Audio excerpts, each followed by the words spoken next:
Bonjour à tous. Comment reprendre l'avantage avec un ex en couple? Ton ex est en couple aujourd'hui et toi tu te demandes comment faire pour exister à nouveau dans sa tête et dans son cœur. Tu crois sans doute que tout est perdu, mais je vais te dire quelque chose, une réalité, c'est dans une reconquête, être en désavantage peut devenir la plus grande force si bien sûr tu sais comment reprendre l'ascendant.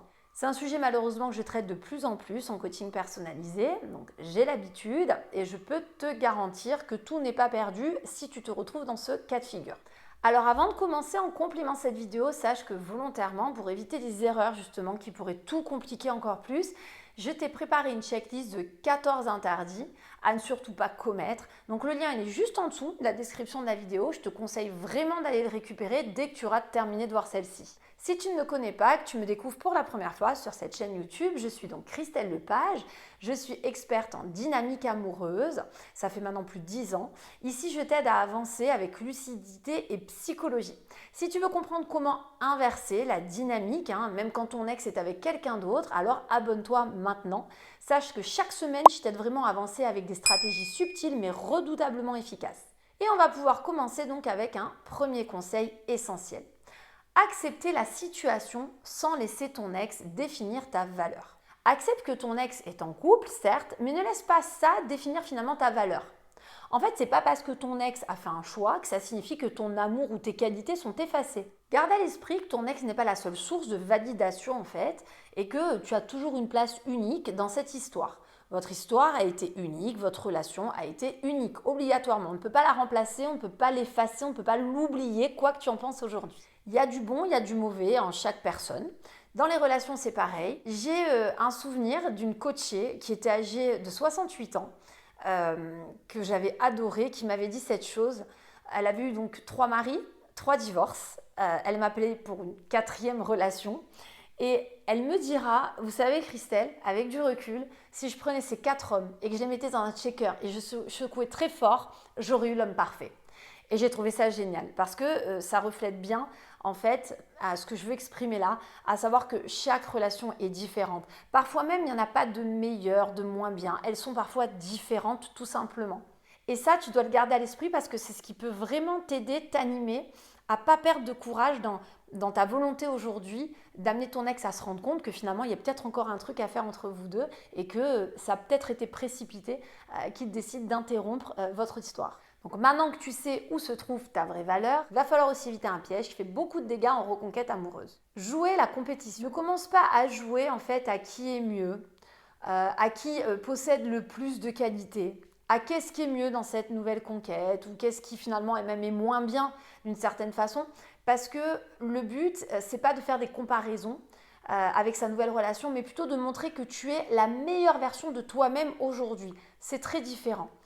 De toute façon, il n'y a pas de comparaison à avoir. Aujourd'hui, cette nouvelle relation est sans doute fraîche si tu regardes cette vidéo.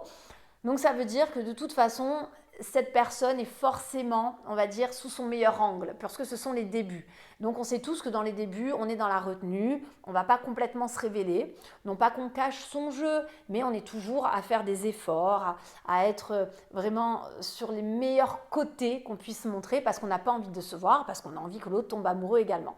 Donc de toute façon, à ce jeu-là, aujourd'hui, rien n'est très équilibré, j'ai envie de dire. Toi, par contre, tu peux quand même travailler ta façon d'être, peut-être sur les défauts qui avaient pu être faits au préalable, peut-être justement sur les points qui seraient améliorés de ta personnalité, pour montrer que tu as appris par exemple de tes erreurs, ou alors tout simplement, sans parler d'erreurs, que cette rupture te fait grandir et qu'elle t'amène à être une meilleure version encore de toi-même. Ça va t'amener du coup à rester authentique et calme. Et plus on est authentique, calme, serein, sereine, plus on redevient attirant, même face à une nouvelle relation. Il faut bien que tu comprennes ce que je répète tout le temps en coaching, et on me donne tout le temps raison avec du recul, c'est que si tu as réussi à plaire ton ex une fois, à l'attirer, tu peux le refaire 100 fois. Si ton ex a été avec toi à un moment donné, c'est bien qu'il y avait des choses qui lui plaisaient. Donc ne te laisse pas démonter par le fait qu'aujourd'hui ton ex est à nouveau en couple, fais-toi confiance et travaille vraiment sur ce qui t'appartient. Ce qui m'amène à mon 3e conseil, reprends ta vie en main. À 100%. Si tu veux reprendre l'avantage, tu dois devenir l'actrice, l'acteur principal de ta propre histoire. Investis-toi dans des projets personnels, du coup, booste ton épanouissement personnel, réveille tes passions. Bref, fais en sorte vraiment de prouver à la terre entière qu'aujourd'hui, malgré cette nouvelle histoire que ton ex est en train de vivre, tu es en mesure aussi d'avancer, d'être heureux ou heureuse sans lui ou sans elle. Plus tu vas également remplir ta vie, plus tu seras en mesure d'avoir de la discussion, de susciter de l'intérêt quand tu vas être en mesure enfin de reprendre des contacts avec ton ex, ou si ce n'est pas déjà le cas aujourd'hui. Tu vas avoir des discours forcément plus positifs parce que ton énergie est plus positive, ça va se ressentir. Et puis aussi des discours plus tournés sur l'avenir et pas sur ton ex, ni sur son retour, ni sur des questions qui pourraient vraiment te hanter.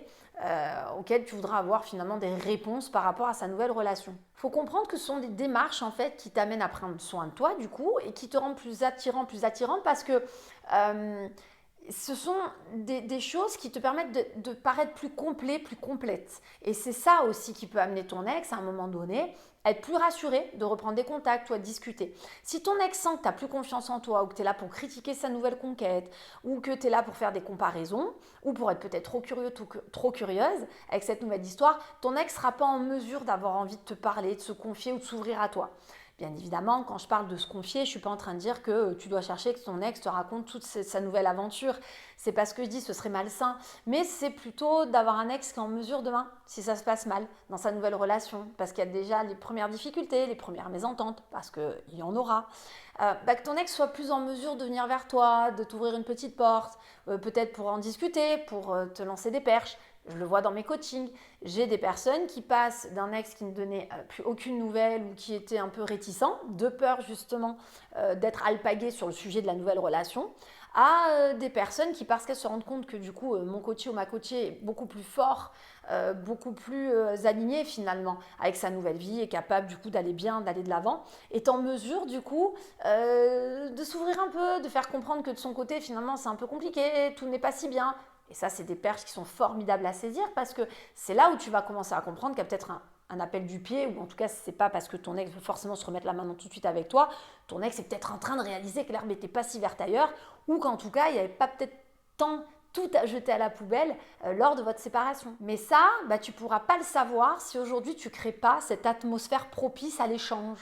Et enfin, il y a un point stratégique aussi, très souvent sous-estimé, je me rends compte, c'est savoir créer une vraie distance émotionnelle, intelligente et subtile. En fait, il est important de ne pas paraître disponible non plus en permanence. Même si aujourd'hui, voilà, ton ex, tout est clair, il est dans une autre relation et que toi, tout est clair, tu as accepté la rupture et tu laisses la sensation vraiment que chacun sa place, ça n'empêche qu'il va falloir faire en sorte de ne pas non plus être trop présent, trop présente. Prendre du recul peut te permettre aussi de laisser ton ex réfléchir tout en maintenant une certaine aussi curiosité à ton sujet. Tu peux imaginer que laisser un peu de mystère autour de toi, c'est-à-dire que tu peux reprendre des nouvelles puis des fois disparaître et puis après revenir prendre des news en parlant de toi et puis à nouveau remettre un peu de distance. C'est quelque chose qui peut susciter un intérêt aussi chez ton ex. Ton ex a décidé de se remettre en couple. Ton ex, plus encore qu'un autre, peut imaginer du coup que toi aussi tu risques de refaire ta vie à un moment donné. Donc si en plus tu parais confiant ou confiante dans ta nouvelle vie, ça peut aussi finalement laisser entendre à ton ex l'idée que tu vas toi aussi peut-être refaire ta vie. Et si derrière tu as su montrer la meilleure version de toi-même et que en même temps il commence à y avoir les premiers conflits dans sa nouvelle relation, ça peut vraiment te porter chance. L'idée en fait c'est de comprendre que reprendre un peu confiance en toi dans ta façon aussi d'agir, d'aller de l'avant, ça peut franchement être des atouts pour remettre la dynamique en fait à ton avantage. Reprendre l'avantage, ça ne veut pas dire jouer à celui ou à celle qui va gagner. C'est pas chercher à provoquer son ex qui est en couple pour aussi le rendre jaloux, la rendre jalouse. C'est vraiment retrouver sa propre puissance, sa propre énergie en fait pour te réinventer et laisser ton ex se rendre compte que ce que tu offres est finalement peut-être irremplaçable, qu'aujourd'hui malgré la rupture, tu as vraiment cette identité, cette énergie qui est encore propre à toi et ça va te permettre aussi du coup de te sentir plus toi-même, d'avancer avec plus de sérénité, donc laisser transparaître que tu n'es pas dans l'attente de quoi que ce soit, ni même que tu lui souhaites du malheur avec cette nouvelle rencontre et ça peut vraiment t'amener à recréer du coup une dynamique bien plus attirante que ce qu'il y a pu avoir au préalable. Et là où tu peux franchement me faire confiance pour en avoir, mais vraiment toute la journée, des coachings comme celui-là, avec ce cas de figure vraiment d'une personne qui a déjà refait sa vie, c'est que être face à un ex en couple, ça peut te donner l'impression, c'est vrai, que tu n'as plus aucun pouvoir, que tu n'as plus du tout d'espoir, que tout n'est qu'une illusion. Et pourtant, vraiment, je t'assure, tu as la possibilité de reprendre l'avantage. Pas en forçant, hein, pas en brisant leur histoire, hein, c'est pas ce que j'évoque ici, mais en changeant tout simplement l'image que ton ex peut avoir de toi. C'est cette transformation-là, parce qu'elle se joue dans les détails que je suis en train de t'évoquer, dans ta posture, dans ton intelligence émotionnelle. C'est vraiment cette transformation qui peut t'aider à tout faire basculer si en parallèle, finalement, la relation dans laquelle ton ex s'est lancé est pas si bien. Alors je te rappelle que si tu veux éviter justement les erreurs qui peuvent tout faire basculer au pire moment, je t'ai préparé volontairement une checklist très claire des 14 interdits à ne pas commettre. Donc le lien est juste en dessous là, de la vidéo, tu peux aller le récupérer tout de suite, tu vas voir, c'est une checklist qui va vraiment changer ton approche. Pense également au petit like d'encouragement pour m'encourager à continuer à faire ce type de vidéo. Si tu veux continuer aujourd'hui à apprendre à te repositionner avec finesse, avec puissance vis-à-vis de ton ex, abonne-toi. Je t'accompagne vraiment chaque semaine pour reprendre ta place et avec dignité. Pense également à la petite cloche, des notifications très pratiques pour être averti à chaque nouvelle sortie de vidéo. Et en attendant, je te dis à très bientôt et prends soin de toi.